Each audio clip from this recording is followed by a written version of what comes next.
This episode of the Catholic Money Show is brought to you by Mental Health for Holiness. What is a Catholic economy, and how do we get one of those? Keep listening to this episode of the Catholic Money Show.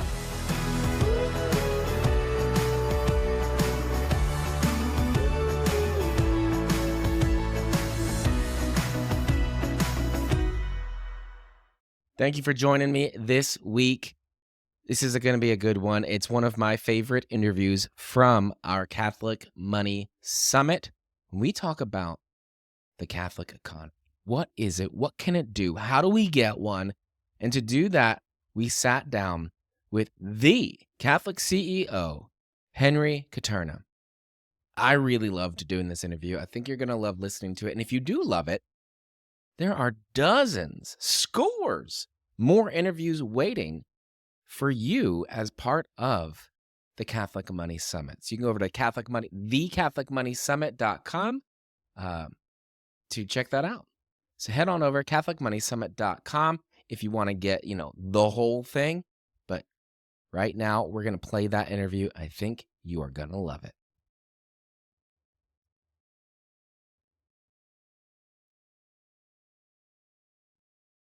Welcome to this session of the Catholic Money Summit. I'm Jonathan Teixeira, one of your hosts, and I am very happy to do this interview here in this session.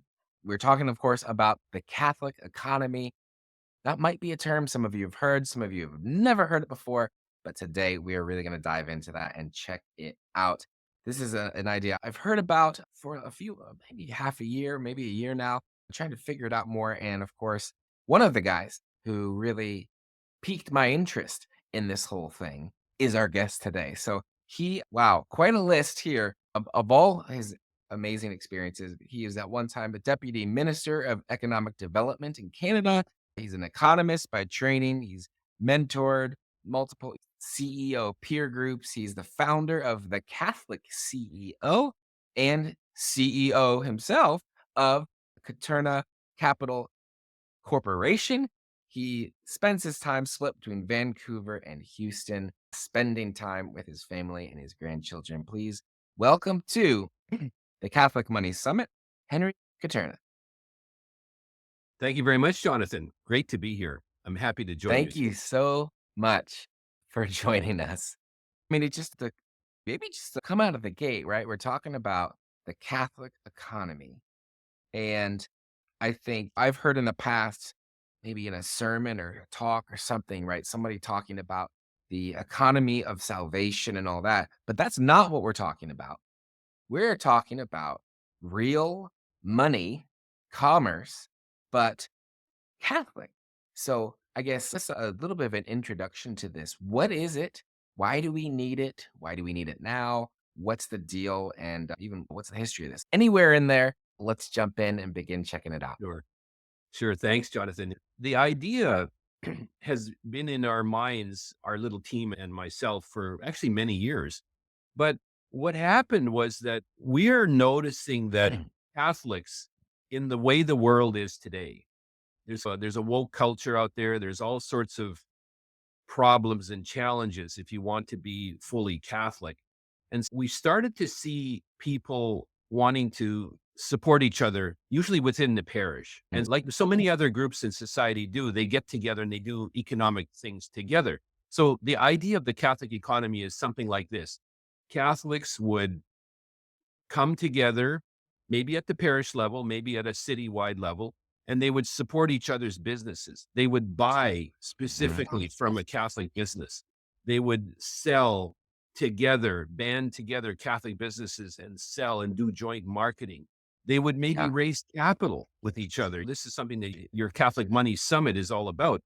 What if Catholics raised capital and supported each other's startup businesses? What if we advised each other? Inside of your parish, there's all kinds of experienced people that know all about business. And if there's a young person doing a startup, can you imagine how exciting it would be if a panel from the parish advised that young entrepreneur how to succeed? So that's the whole point of the Catholic economy, to work together. It's not a parallel economy. It's not a ghetto or a silo. It's a united force that helps to make us a more powerful economic force in society.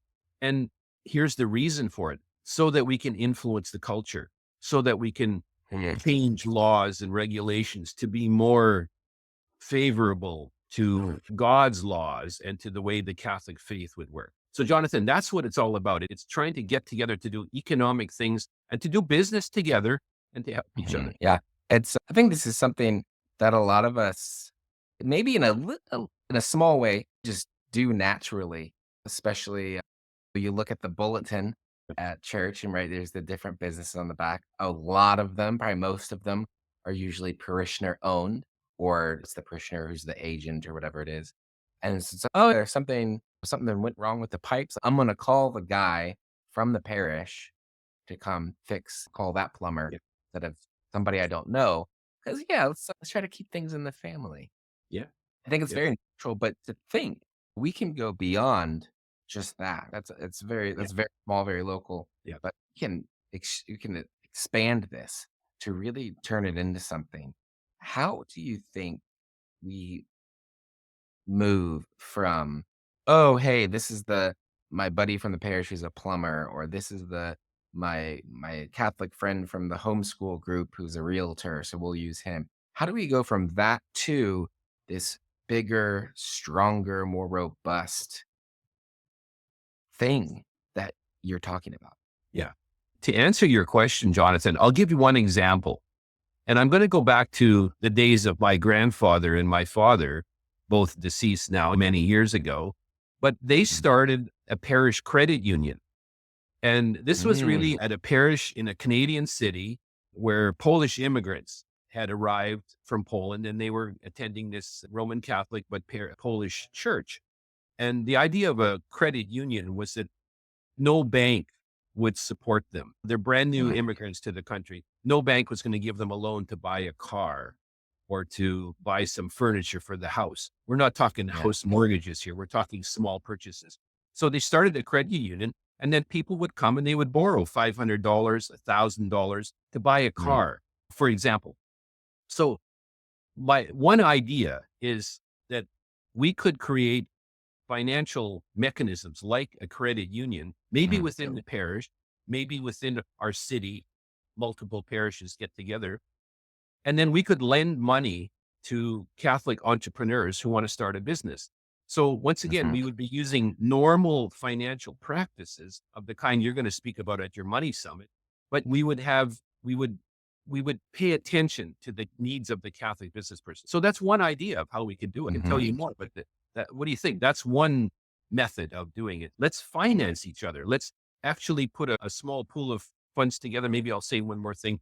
Inside of a parish, what if we had a little grant pool where you had, I don't know, 10,000 or 20 or $30,000 that people put together, not philanthropic exactly, but money that would come together into a little loan pool, and then they would lend it to a startup. Somebody wants to do a side gig or start a home-based business, let's say a family that needs a little extra income. The mother might be a homeschooling stay-at-home mother, children, the father goes out to work, maybe a little side gig. And so somebody in the parish would maybe put a little loan fund together, and then they would make an application, do a pitch, just like we do in business, you know it well, and maybe get a little loan. And that's how we can create a Catholic economy. That's one idea. wow. It's as you talk about this, well, there's a lot of different things going Yeah. on. One of them is the idea that if we would build this, if we would put our energy into creating something like this and lean into using it and all that, I feel like it would knit the a community together a lot closer. You're not just, let me try to say, there'd be so many greater connections because it's not just, "Oh, I know these people from my parish because we go to the same mass or we sit near each other or our kids are the same age." But you'd also then on top of it have these other people, we went together and we got the money together for this business, or these people invested in my business or whatever it might be. It has a potential to really, yeah, bring people a lot closer together and probably the type of people that you'd want to get close with. This is exactly the point. You've said a very important thing, Jonathan. We have shared values. As Catholics, we have shared values. And we also understand what our job is. Our job is to get our families and ourselves to heaven. That's first, Mm, that's the prime right. directive, let's call it. And but beyond that, if we started to work together in a way like this, raising capital for each other is one idea. Another idea would be to do some purchasing together. For example, let's say a number of Mm, businesses had to buy, I don't know, I'm making up an example now, IT services or some other marketing services or things like that. If we pooled together and went to the marketplace and said, we've got 10 businesses in our parish that want to buy IT services, what kind of a deal can you give us? There's mm, nothing un-Catholic about that. That's yeah. that's prudential judgment, isn't it? But we could be a powerful economic force. Go out to the marketplace, Mm, get somebody to provide IT services, or as you said in one of your examples, plumbing services. We could go to the plumbing community and say, mhm, we've got 200 families here we're going to come together and you're going to have 200 customers. We're going to be your plumbing customer group. What kind of a deal yeah. can you give us? And so if we started to think like that, we could work with like-minded people and we could do Catholic things. We would do nothing that's against the Catholic faith, but we would help ourselves financially and economically. As times are tight, maybe there's inflation, there's all kinds of situations out there, and people need a break. And so we would start to support our own like-minded businesses. Imagine if we had Mhm. if somebody had the plumbing contract for your parish or my parish, wouldn't that be it? That's an Wow. Yeah. It's interesting. I've thought of, again, at a little smaller scale, right, of things like this before of, "Hey, we need to get our driveway sealed." Well, let's talk to the neighbor. They're probably gonna do it too, and maybe Yep, we can get a deal where we can, right, we'll find a guy who's gonna do both of them for the cost of 1 and 3/4 or something. We can both save money if we split yes, it. But then, yeah, I bet in the parish there's probably 50 people who need to get their driveway sealed, get an even better deal.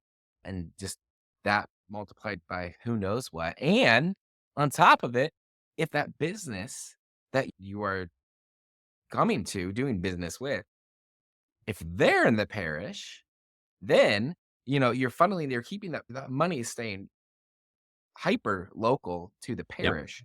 And so you're helping them be more successful, which in some ways, right, should filter back into the parish, whether it's just through giving or through if there's this kind of the system set up and putting money into these funds or pools or whatever it is.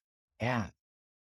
yeah, yeah. I mean, yeah, and this is the thought process that we went through. We said, "This is a thing. This is something that's real. We could do this." And some people have said to me, "If you're going to support a Catholic business, like you're going to go to the local plumber instead of the big corporate plumbing shop that has 100 trucks, you're going to pay more." Okay, maybe we're going to pay more, but if we run our businesses carefully, and I'm a big proponent of this, run them carefully with good, clear financial analysis, keep it running on a sharp basis, doing everything for the good, nothing illegal or that would be frowned upon in the Catholic faith. But we could then create an economy where the cost advantages of pooling are, like I say, making a bid for there's 300 families and we want plumbing services. Please submit we'll issue an RFP and then you'll have plumbing services and so on. We can do this at a lower cost, I think, if we band it together. Mhm. Many groups in society do this. As historically, I have some friends in Calgary, Alberta, Canada, where we lived for 30 years plus. I have friends who are members of the Jewish community, our elder brothers in the faith, as people have said. They said to me when they heard about the Catholic CEO, good for you. You drew your line in the sand because we've been doing Mhm. this for centuries. You're just figuring it out. So there's a little bit of You're humor. finally catching on. Yeah, that's right. We're finally catching on. But when they heard about the Catholic economy idea, they said, of course, you should do that. Why shouldn't you do that? Because you can support each other that way. And so if you buy together, you have a powerful buying pool. If you wanted to set up a co-op, in business or a little credit union, or even at some point, if the vision gets bigger, you could set up a bank that would be run according to Catholic principles. Now, we would have to, here's the thing about all of these ideas that you and I are both speaking about. You'd have to compete in the regular economy out there, right? You Mhm. can't be siloed and you can't create a ghetto, but you could create a system that it competes fairly within the rest of the economy, running a good professional, sharp run business, but then focus on supporting fellow Catholics. That's the Yeah, answer.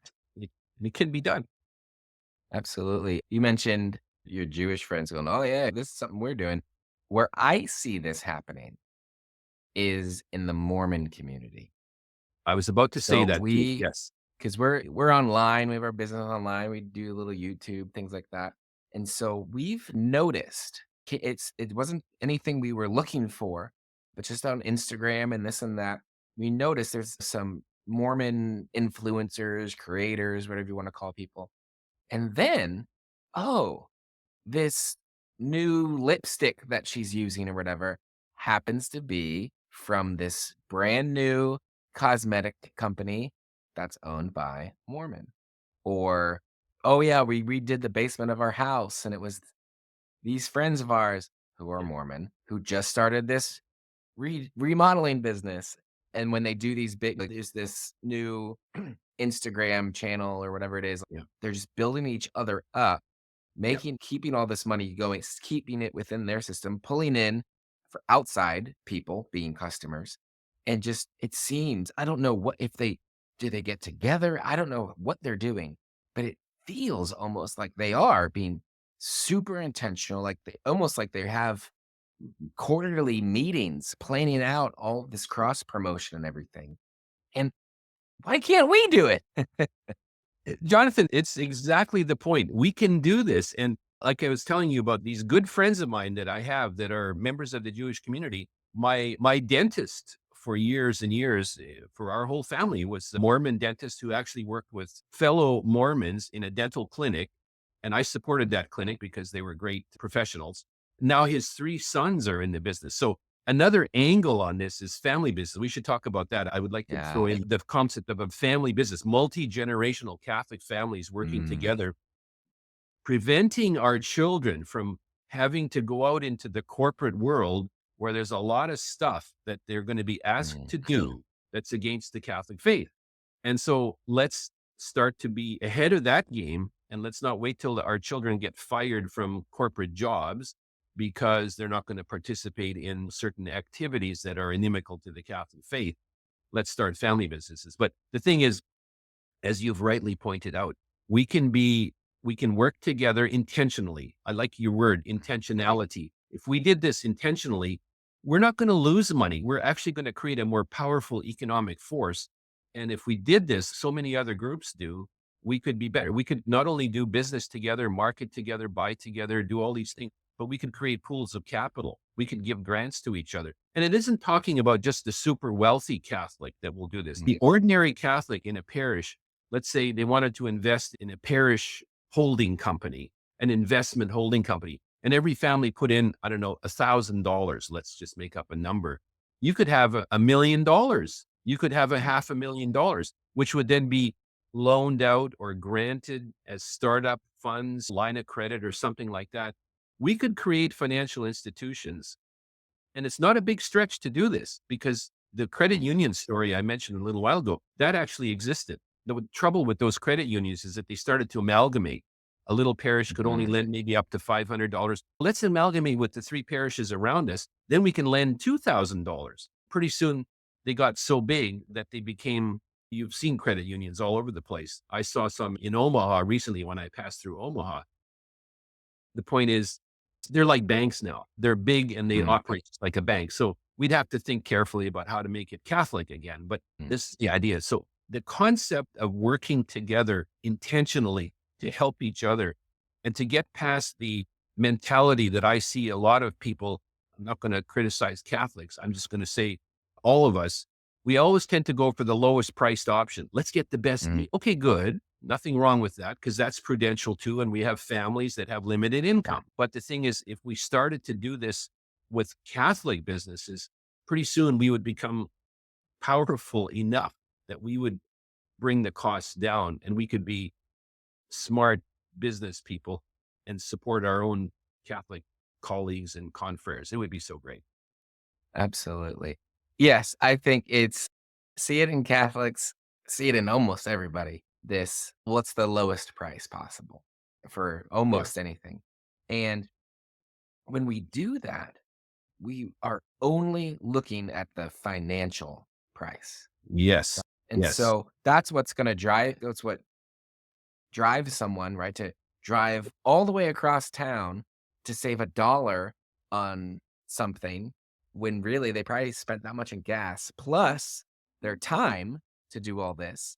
We were talking with we were talking with somebody about just different schooling options, homeschool and Yeah. co-ops or Mhm. Catholic Mhm. school or all these things. Yes. Mhm. And they were talking about how when they were looking into or an extracurricular activity. So there's like a Mhm. Catholic or a Christian homeschool, like volleyball Sure. league thing here. Yes. And Yes. one of our daughters is getting old enough to get involved with it. And so we're talking to another friend of ours who's done it for years. Yeah. And it's a much longer drive for her to bring her family to where it is. And she's talking, we were looking over things. We're looking at like, what's the cost here? There's a financial cost to what your children are doing, activities. There's the time cost for the family of how far you're driving, how much time just the thing takes up. But there's also like I don't know, you'd call it the character formation cost or the moral cost or the influence cost. When she's looking at these other leagues that are closer to her, who are the families in there? Who's my daughter going to be spending this much time Exactly. and being Yep. formed by Yep. in the midst of all this? And so when she realizes this, of course, we're going to drive the extra 20 minutes and come here because it's going to cost our family too much to do it the other way. And Yeah. I think when we look at the cost, we ask ourselves, what's this cost? Too often we only think about the financial cost. Yeah. And there's so much more that goes into pretty much any purchasing decision. Yeah. It's said. This is, you mentioned the example of people will drive across town to the big box grocery store to save a few pennies, but we won't go to the Catholic bookstore across town. We'll order it online from another unnamed business that I won't Mhm. name, all to save a few pennies. But shouldn't we want to support that Catholic business over there across the way? I think that this is an important point. We have, I was going to say that the higher principles are what you're talking about. And I agree with you. Mhm. Example, in my parish, for the last couple of years, a number of people lost their jobs for conscience reasons. And at Mhm. the Catholic economy, we had a summit about a year and a half ago, and you participated as one of the moderators. And I'm grateful that you did that because you brought a very good perspective to that panel that you chaired and hosted. But the point is that a lot of people have lost their jobs for conscience reasons. You know what I'm talking about? They wouldn't take a Mhm. particular medical procedure. And so they lost their jobs. What did they do? They lost their job, their income for a higher purpose, a higher principle. And so Mhm. one of the things that I've done personally inside of my parish is I said to the priests, I will work pro bono for free with anybody who wants to start a business. I'll advise them. So I'm telling you a story here. It's a true story. 35 people came to me, and over the course of 2 years, I've worked with them. Now, only about 12 have continued with the idea of starting a business because they realized when we went through my process that it wasn't for them. They had to either find Mhm. another job or some of them retired and just went off and did other things. But I'm still working with probably 7 or 8 people who intend to start a business. And the reason that they're doing that is because they had a higher principle. They Mhm. said, I'm not going to just do something that was inimical to the faith and that forced me to compromise my principles. I'm going to start my own business so that I can be independent. So a whole other angle here is we teach and preach independence from the culture in the right way. Yes, we're part of a culture. We have to be integral to our society around us, sure. But we can foster Catholic principles and not just do the cultural kind of, secular principles that are awake out there. And that's a story of higher principles. And I'm glad you raised that because that's important to us. We need to be thinking of that because you have a sign. I'm reading the sign behind you. It says, real success is ending up in heaven. That's true. You can have business success, sure. But at what cost? And I like that we are talking about higher principles. That's what the Catholic economy is all about. We're going to adopt a higher set of principles here so that we can do good for each other financially, but to hang out with fellow Catholics who have like-minded thoughts, where our children can be spared the dangers of culture out there. This is all important. I've raised children. I have grandchildren. I know, just as you do, how scary it is sometimes to know where our children or our grandchildren are being influenced. And we want them to be influenced in a better way than the culture does. So that's, I like this. Absolutely. Yeah. Over the last few years, and certainly maybe over the last year, as I've gotten further and further into studying and learning more thoroughly Catholic perspective on money and finances, there's so much more under the surface. And that's what one of the things we're trying to tease out here in the summit is that a Catholic approach to money is about so much more than the money.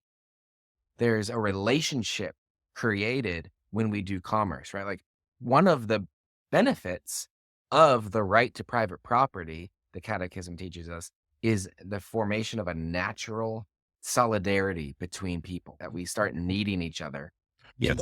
that we help each other out. And that's because that's fostered, or that's the vehicle for that is private property, is money, the economy. Yeah. And right, one of the reasons to get a job is so that you can provide for those who can't. One of the reasons to start a business is to hopefully eventually provide jobs to other people.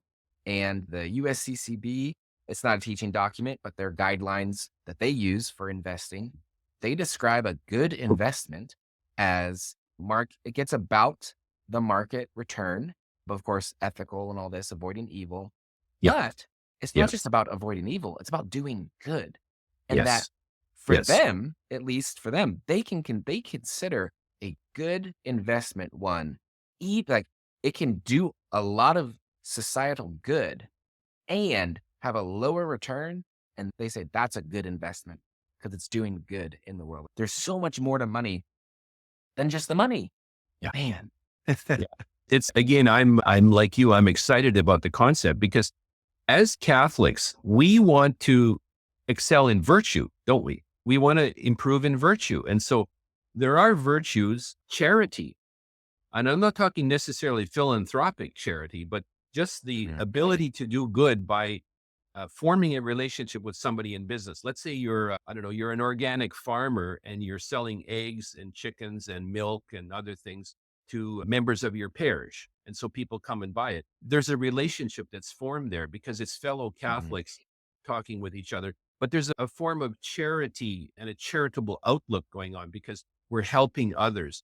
There's a sense of Mhm. justice in all of this. We're giving people justice is to give somebody what is their due. If we do this well, we're going to be fulfilling the virtues. So through business, through commerce, through money, we can actually form virtuous behaviors. Now, most people will say, no, money is the root of evil and that sort of thing. And it can be, right? It can be if we take it to an Mhm. excess. But money and our banking system, sidebar, money is created in the form of debt as the banking system. The financial monetary system we have now is money is created in the form of debt. That's the only way you create money. You have to create debt. And you could debate that and see the wisdom of that. And there's a whole bunch of other theories you and I could talk about. But the thing is, even in business, you can keep your family together by creating a multi-generational family business.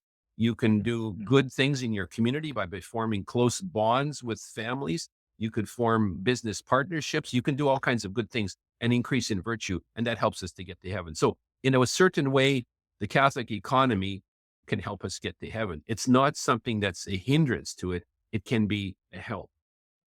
I'd like to mention this week's sponsor of the Catholic Money Show, Mental Health for Holiness. This is a mental health program, an online course designed for stay-at-home moms, for work from home moms, for overwhelmed Catholic moms to help understand and improve their mental health. The woman who's put this together, Talia Cruz, she was in religious formation for 2.5 years and she discerned that it wasn't what God wanted. And then she's come out into married life, and she's got her degree in psychology, and she's just helping friends, and then it turned into this online thing. And I'll tell you, she'll walk you through this. You're going to get an 8-week course with bite-sized lessons texted to you every day, and you can add on some coaching sessions.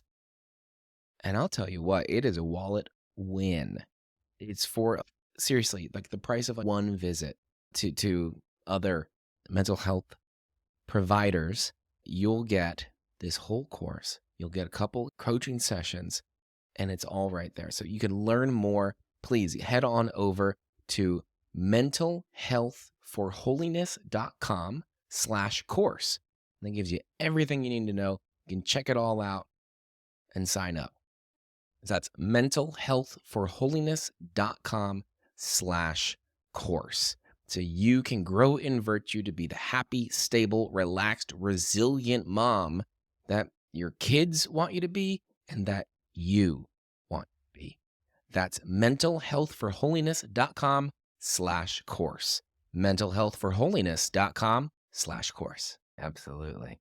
As we're talking about this, right, all these things, they sound fantastic, and I want the fellow parishioner to that I'm buying eggs from, and we've Yeah. we've got the plumber, but I want the eggs. I want the guy who's gonna clean the carpets, all this stuff. We have a teenage son of a friend of ours who does some stuff in the yard, so we got some of that going.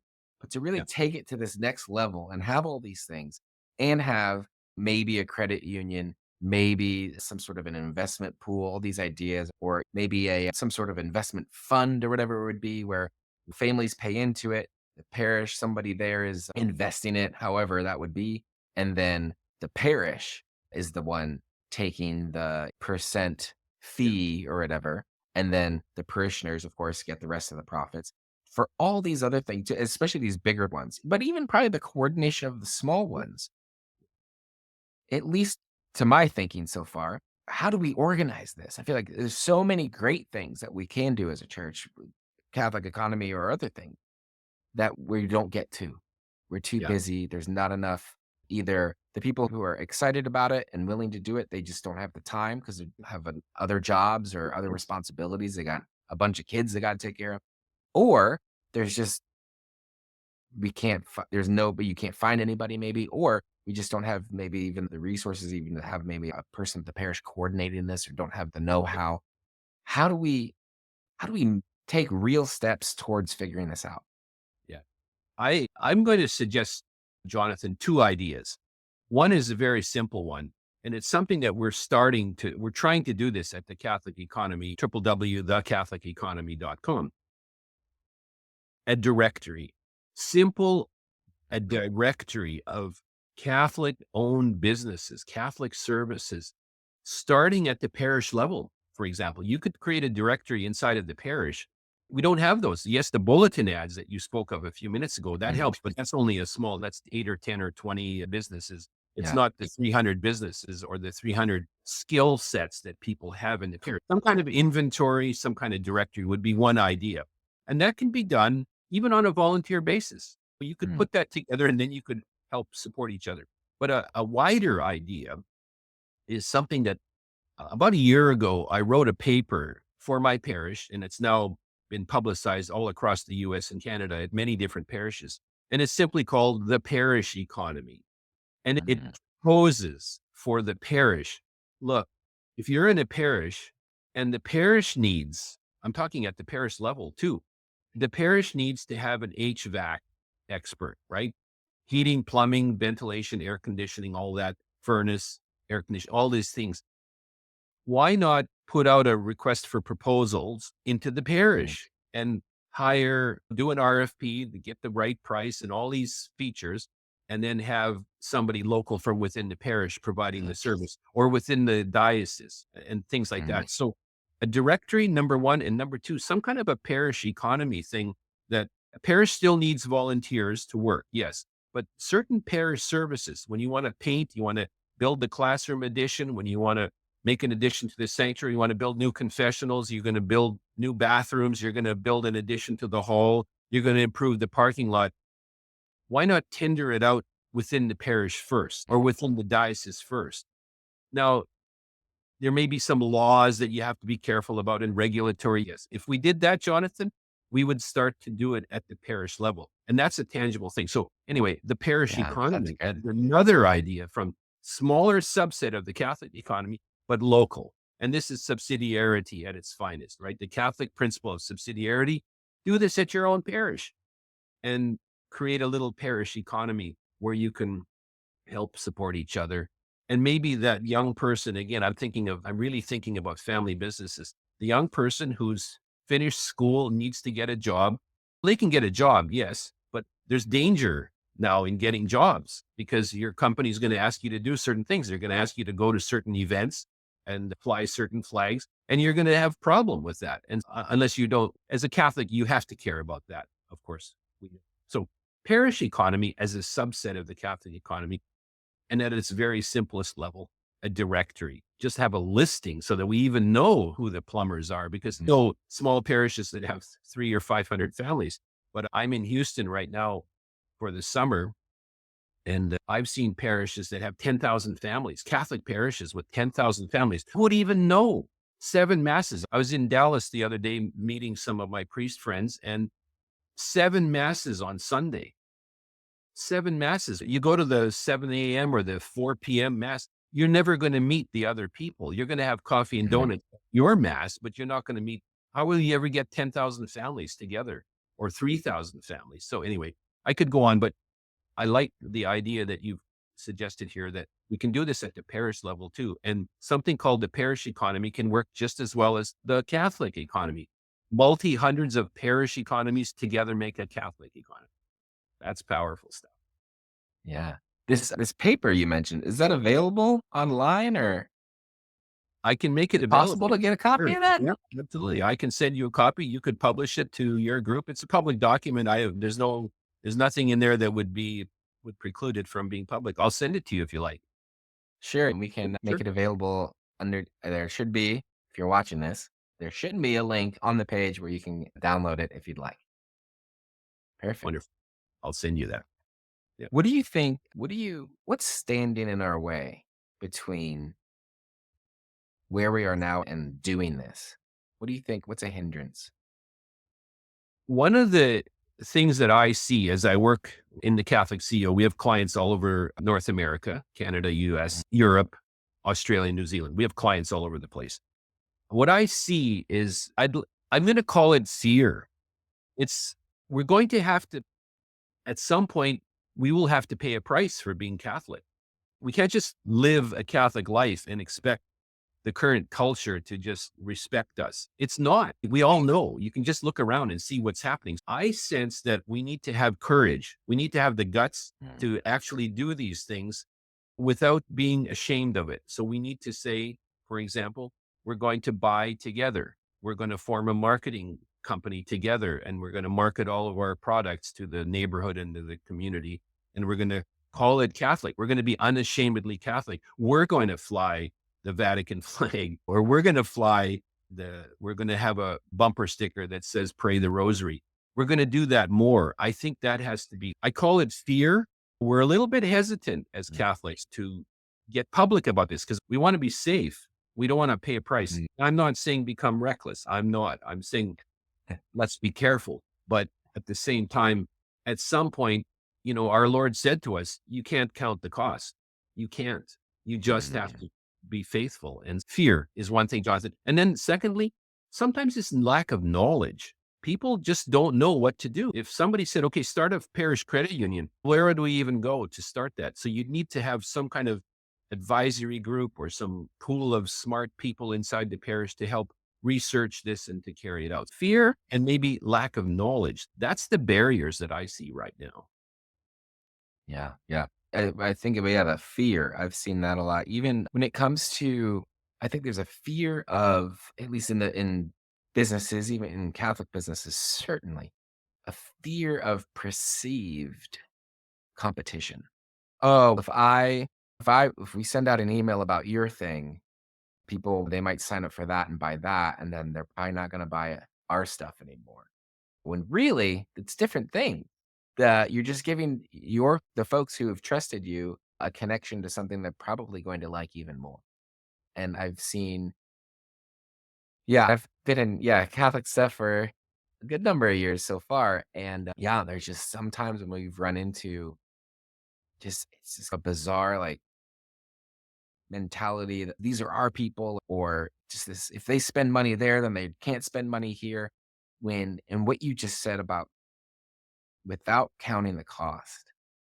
That's good. That's really powerful to me because, again, we look at, like I was bringing up with that friend in the volleyball thing, right?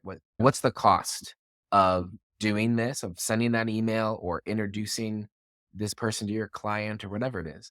It may or may not.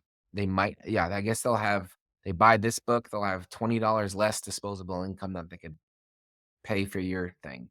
But they're gonna have that formation from that book. So what's the benefit too? What's the cost and what's the benefit? And I think Yeah.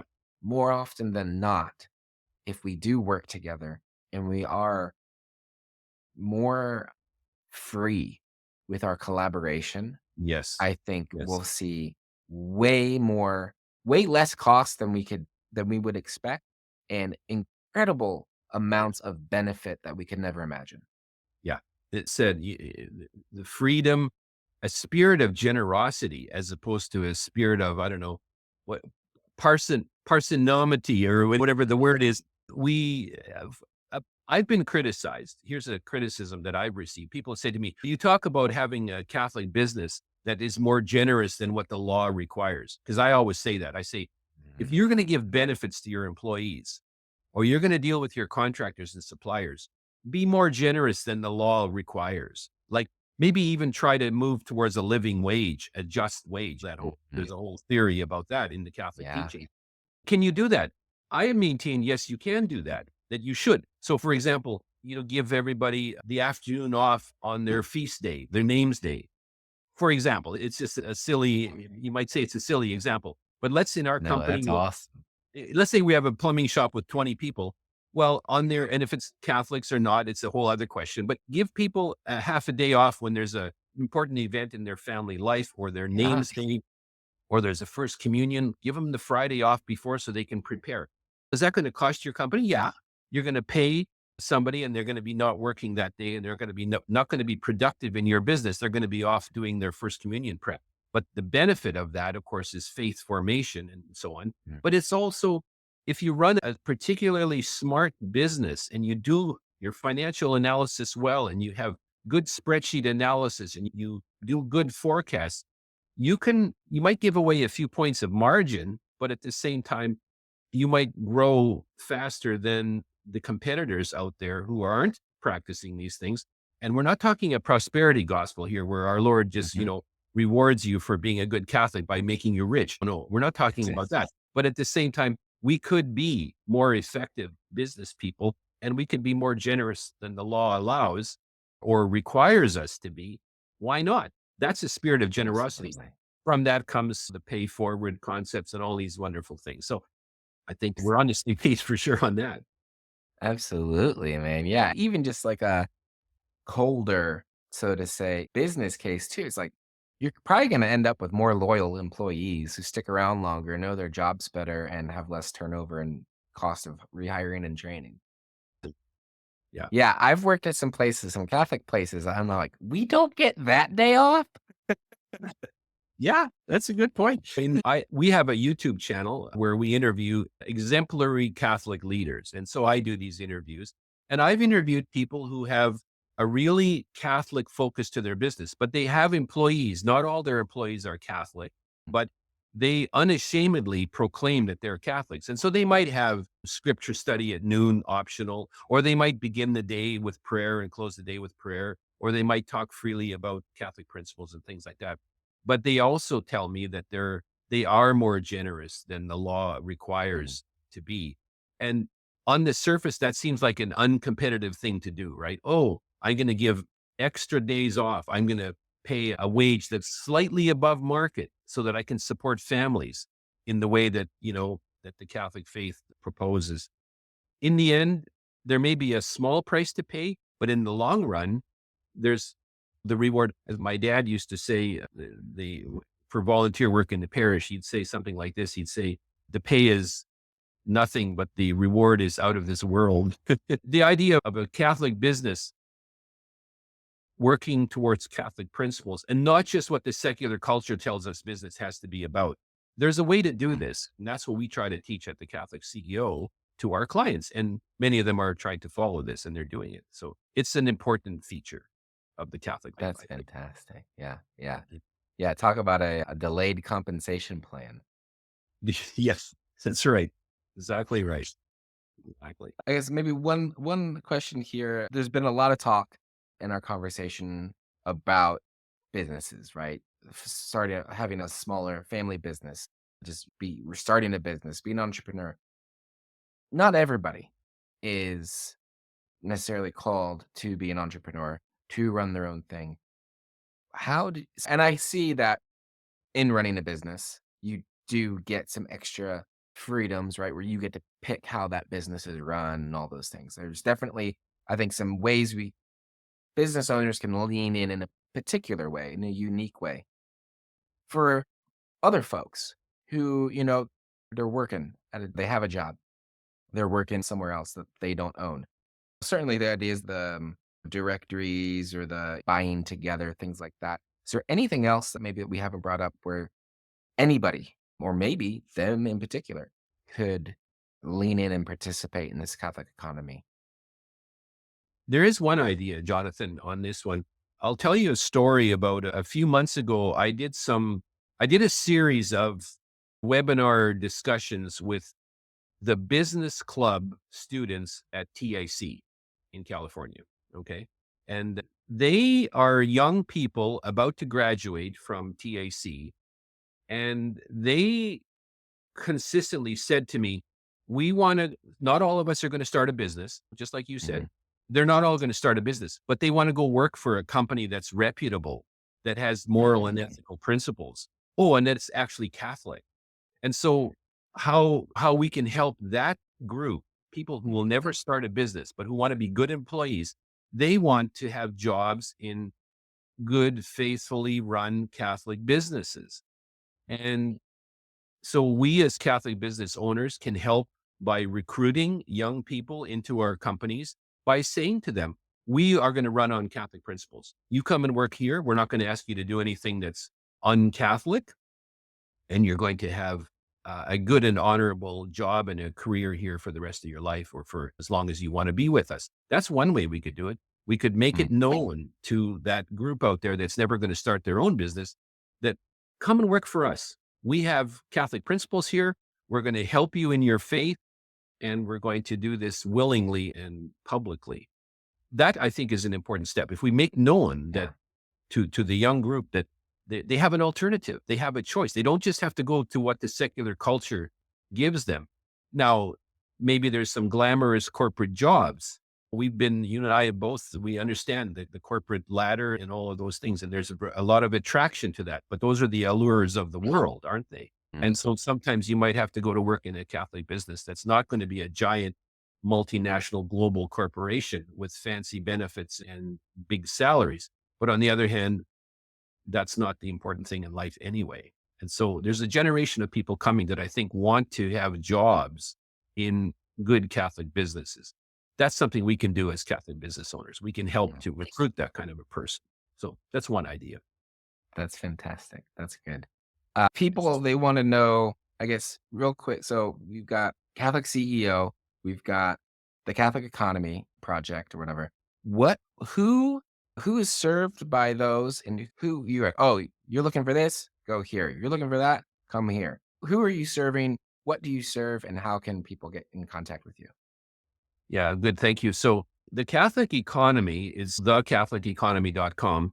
That serves the wider Catholic audience that wants to do business together, wants to publicize their businesses, wants to find each other as Catholics, Catholic business owners or Catholic employees wanting to find jobs. That's the Catholic economy. The Catholic CEO is, I call it it's a consultancy and it's an apostolate. So we do some pro bono work. But of course, we have families that are employed and we have to make sure that we have income. So what we do in the Catholic CEO is we are a consultancy. So we have a St. Joseph workshop that's once a month, and it's a business topic in webinar style, and you can sign up for that and you can get some valuable business content. We do a daily, 3 times a week email to our clients, and that is all about a business principle, but it's tied to the Catholic faith. We do mentoring and coaching of businesses. We have a Catholic business accelerator where we take a pool of startups.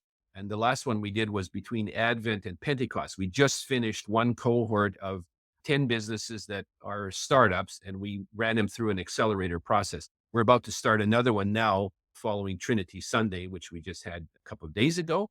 And it'll Yeah. go to the end of the year till the Feast of Christ the King. And so we have all these services that cater to actually running a good, professional, high quality business that's Catholic. The Catholic economy, on the other hand, is about having people find each other and helping to network and to create awareness. That's the thing. So the two websites are thecatholicCEO.com for consulting and mentoring, and then thecatholiceconomy.com for posting your business on there and finding each other and promoting your business and proposing different causes that you can find an audience for. That's what we're up to. Wonderful. Perfect. Please, everybody, go check these things out. They'll be very helpful, very beneficial, not only to you, but to all of us. Because when we build up the Catholic economy, we help build up each other. So please go check those out. But before I let you go, Henry, we are going to enter into the Catholic Money Summit lightning round. Wow, this sounds exciting. Okay, here we go. What is one of the purchases you regret the most? Oh boy. That's a good one. It's the purchase I regret the most. I think some business services years ago, some consulting services, actually IT. I didn't research it well enough, and I just bought some IT services that actually were very poor compared to what the competitors were. I learned a lesson about analysis there. Some IT purchases that I made a few years ago. Very good. Basically, In general, would you say you're a spender or a saver? I would say I'm a saver. Earlier on, I might have been a spender. I might have been a high consumer type, conspicuous consumption guy, but now I'm definitely a saver. Okay. And making that transition, do you now find anything in particular category or whatever that you find it's harder for you to spend money on? You just don't like to do it. Funny thing, eating out. I used to have, Mm, in the days of corporate business, lunches and dinners and travel and exotic locations. I traveled all over the world. I'm more of a homebody today. So I'd rather eat at home. I'd rather somebody make a beautiful meal at home and invite me to their home rather than going out. that sounds great. Yeah. What was your first job? My first job was painting fences in our family business. We were in the apartment block residential investment business, and I was about 8 years old, and I was given a paintbrush and I was told to paint a fence. And I remember that job very well because I enjoyed it actually and made a few Mm, dollars. I think I made $2 to paint this whole fence way back. So nice. some years ago. That's great. At mass, that when it's time for the collection, do you put it in an envelope? Do you throw cash in a basket? Do you do online giving? What do you prefer? I'm an online giving person. I like to do it either once or 12 times a year or something like that. And yeah, I don't carry cash. That's my problem. I Yep. don't carry cash anymore. Yep. Yeah. Yeah. Or out, forget it. Yeah. Don't have Yeah. cash. So yeah, online giving. You can't forget to give. So Yeah. that's what's helpful. And what money lesson do you wish you would have learned earlier in life? Or the debt issues, like don't borrow money to buy a car, for example. I realized later on that's high interest loan. It's ridiculous. And you should save. Yeah. You should ride the bus for a while. You should buy a junker car to run or fix your own. So I learned that lesson very early on, and I'll never forget that I learned the power of high interest debt. Absolutely. Thank you very much, Henry, for joining us. I really enjoyed our conversation. I'm sure everybody watching or listening did as well. Thank you for joining us in the Catholic Money Summit. And remember, that's thecatholicCEO.com or thecatholiceconomy.com. I really urge you and encourage you to check those out. Thank you again, Henry, and God bless you. Very welcome, Jonathan. Thank you. God bless you and all of your listeners and viewers today. So God bless you, and may you have a great summit. Thank you.